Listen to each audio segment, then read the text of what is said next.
हम भोजपुरी गायक रमेश यादव दोनों हाथ जोड़ के सभी कंवरिया लोग के प्रणाम करतानी। चलिए आई गाना हमारे रिया फिल्म के माध्यम से रिलीज हो रहा बा।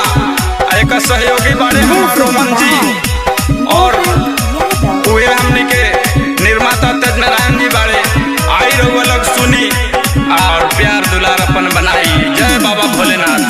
सुन सुन रानिया हमारो बचनिया हमर धनिया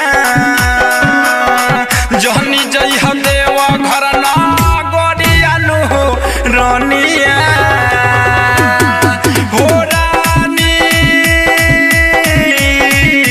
हो रानी जी। हाँ केतनो मनाई बरौआ केतनो समझाई हमर रजबू राउर सजनिया न राउर हई धनिया न मनी है वो राजा जी। ए राजा हो राजा जी हमरो के ले ले चली देवघर नगरिया हमर रजबू भोले जी के करब दर्शनवन हो राजा जी। ए राजा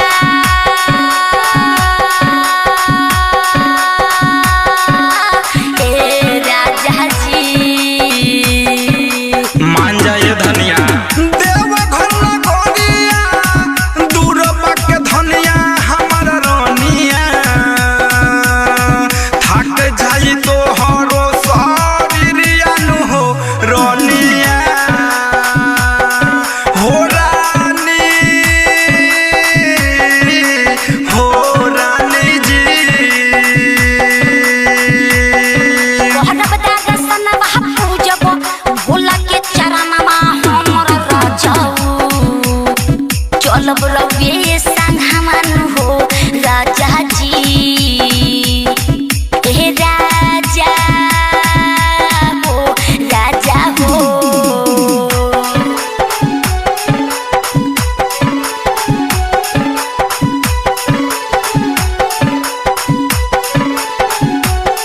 Music by Mohan Yadav.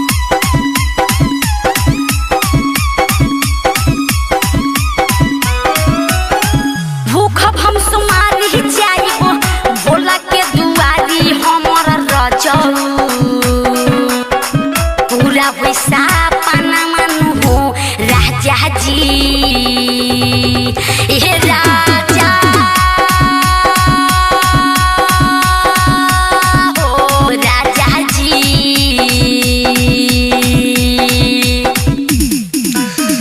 खाली हाथ जाइबू कैसे भोला के दुआरिया हमर धनिया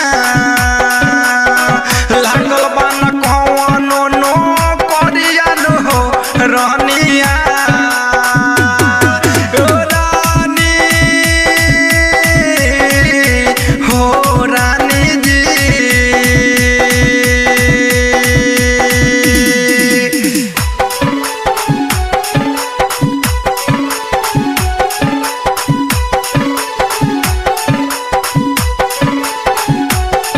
Music by Mohan Yadav.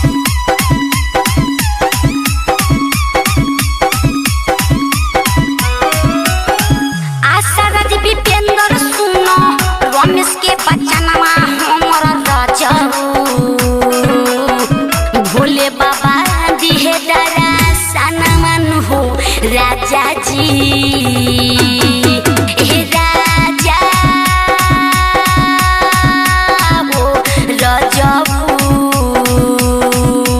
मत जाइए धनिया। सुइया पहाड़ पैसे चढ़बू लेके कांवर हमर धनिया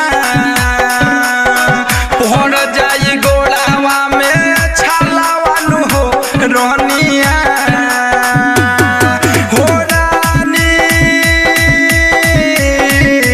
हो रानी जी। सुन सुन रानिया हमारो बचनिया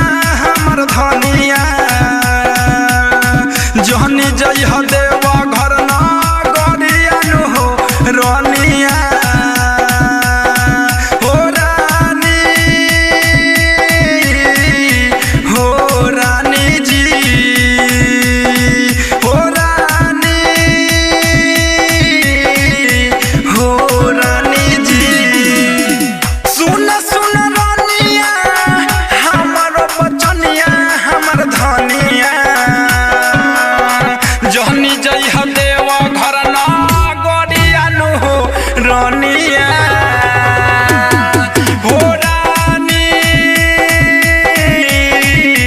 हो रानी जी।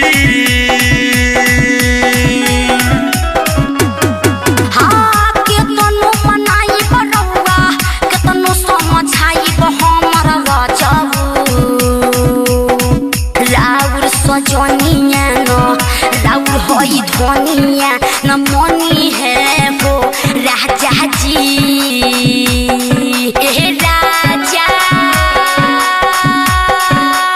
हो राजा जी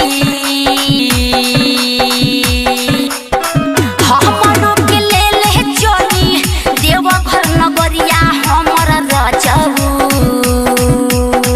भोले जी के करब दर्शनवन हो राजा जी राजा